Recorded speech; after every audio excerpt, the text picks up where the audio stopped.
This is Andi Purewal for Boxing Social in association with Betfred, and I'm delighted to be joined by Liam Beefy Smith up here in Bolton. Liam, first and foremost, how have you been keeping? Not too bad, mate, you? I'm all good. It's all good.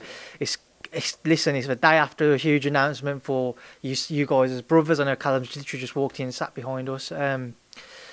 Just talk to me first and foremost about the relief of having that announcement come out yesterday that your brother will be stepping in with a past opponent of yours in Canelo Alvarez. Yeah, it's good that it's finally over the line now. Obviously, all the debate on the Canelo side, wonder who Canelo's going to fight, wonder who Canelo's going to pick, and that is exactly what it is. It's like, everyone has to kind of wait on his choice and who he does a deal with. From our side and my brother's side, I'm happy it's over the line and announced, and we can get that little bit of a burden off his back and start concentrating on Canelo now. That fight's been lingering for 12, 18 months. He's probably been getting asked every day, when you fighting Canelo, and it's been on the table, off the table, and I'm happy for Callum, and I'm happy for, the whole family, our gym, British boxing. I'm happy that it's over the line, and we've got a massive fight to look forward to. We was all waiting until 11 p.m. for the official announcement. We know terms had been agreed between Canelo and Callum, and we were just waiting to see whether it'd be him though, or if it was anybody else who was going to get it. Were you guys none the wiser up until that announcement, or did you know that it was going to be beforehand? I'll probably let Callum answer that question, but I was on the phone to Callum and asking him, what's this announcement? And I'm sure you'll ask Callum that question, and he'll tell you a better answer than me. But I was none the wiser, and I was curious to see what got announced. You move towards a fight now. It's about 4 weeks between the announcement yesterday and fight night. I know Callum's been in the gym for months on end now, waiting for something, and now he's obviously got the fight. Do you feel though we just 4 official weeks, will that make any difference to him? To Callum or to? No, he's been in the gym a long time. He's a naturally fit kid anyway. He lives a good life. There's not really a bad life you can live in lockdown at the moment. So, he's been in the gym right through. He's been in the gym a long time, to be honest with you. He's kept his strength right through, and he's fit, and he'll be more than ready come December 19th. I know you won't want to give away too much, but moving towards that fight, what do you feel the keys to success are for Callum?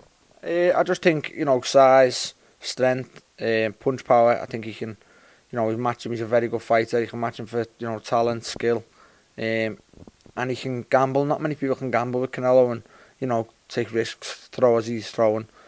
Callum can punch, it's a known factor. One of his best shots is a catch left hook. He's got a very good chin himself, Callum. So, he can take chances. He's big enough to take chances in that fight. He's good enough to take chances. And I've said since day one, if anyone beats Canelo Alvarez, it's Callum Smith. And, I said that with, full of confidence. We said, coming through the ranks, our younger brother's the best. And people thought we probably said it to try and big him up and try and really make people take note of our younger brother, because at that time Paul was probably British champion, Stephen British champion, I was British champion, and we probably thought trying to get Callum a little bit of publicity, but it was truth. We said it with confidence, and he's proved that now. He's become British champion, world champion, and December 19th he'll shock the world. Callum wins on December 19th. I know you said he won't shock you guys, but he comes away with a win. How big of a win is that for British boxing, going back over a variety of fights over the past however many years and decades you want to go? Yeah, it's got to be put up there as the biggest win probably from a British fighter. It'll be a massive shock to people who don't think Callum's as good as we think he is. For me, I think it's a very, very competitive fight. I feel Callum, you can only show how good you are when you get that chance to show good you are against them opposition. And if Canelo Alvarez is 1, 2, 3 in the world, pound for pound, Callum Smith the world champion, Callum Smith goes and beats him, where does Callum go into it? You know what I mean? And you only get the chance to prove it when the person is standing in front of you. And December 19th, Callum's got that, and it's in his hands really. You've shared the ring with Canelo previously, as we've touched on. Joe's in your corner for that fight as well. How valuable do you feel that experience is, just building up to it, with little tips you can give your brother on what to expect and how to work around it? Yeah, obviously, you can look out from the outside looking in.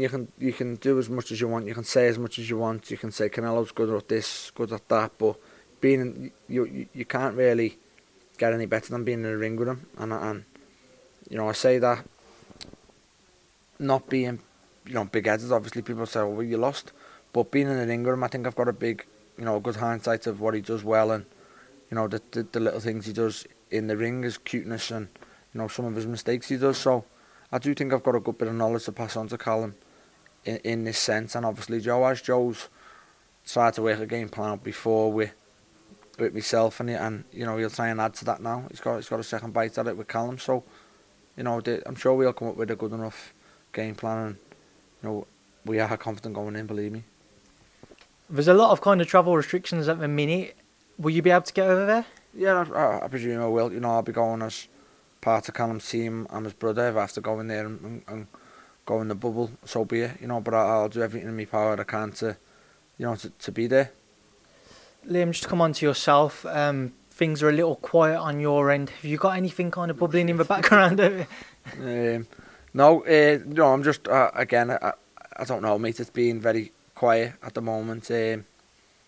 But I've seen Eddie mention yesterday he'd like to do the Jesse Vargas fight. So I've spoke to Vargas myself over this, because it's been mentioned for a long time now, but hasn't really come into fruition. So he's all for it. I'm all for it. So it's probably time to try and make it now. I know he's got one fight left with Eddie, and see if I can really get this Vargas fight while we're all in no man's land. Because for me, I don't know what's going to happen, but Tszyu is number 2 at the WBO. I'm 3. Texida's fighting Castano, who's now number 1. So we have to see if the WBO order a final eliminator with me and Tszyu. The champion doesn't fight till February, so he's not going to have to make another mandatory till maybe next November, December. But I just want to be out the early part of next year, the end of January. I'd love to maybe get on that January 30th bill. If not, I'd love a date in February. This past weekend, we saw a man who again was linked to you previously, Brook, lose to Terence Crawford. Just before we come on to that fight, we know, as I say, Cal lost that one. Would there be any interest in facing Cal now still? It depends. I think people know me as a person. You put a fight to me on the table, I'll take it. If it makes sense for me, I'll take it. I don't care what money the opponent's getting. I don't care what rituals the opponent's getting. If it makes sense to me, I'll take it. I'll fight anyone. And if Eddie comes, or if anybody comes with the Cal Brook fight, then I'd sit and look at it. If it makes sense to me, and if it's worth my while, I'll take it. But I can't see it. I can't see the fight coming back to me now. What did you make of his defeat to Terence Crawford? I thought he boxed well. I thought he started exactly how I thought the fight would go. I thought he's good. He's very good, skillful wise. I thought it'd go like that, but he got stopped quicker than I thought he'd get stopped. And surprisingly, he got stopped with a jab. You can sugarcoat it all you want. He started well. He was winning, but the shot was a jab. It was a very good timing. But we bang on about Cal Brook stopping DeLuca with a jab and other people with jabs. He got stopped with a jab, and that's the bottom line. Right, Liam, we will leave that there, because I know Callum's been waiting for pretty much 10 minutes, and I appreciate that very kindly of both of you to give up some time. So thank you for always speaking to me, and thank you for speaking to Boxing Social. Nice one, mate. Thanks.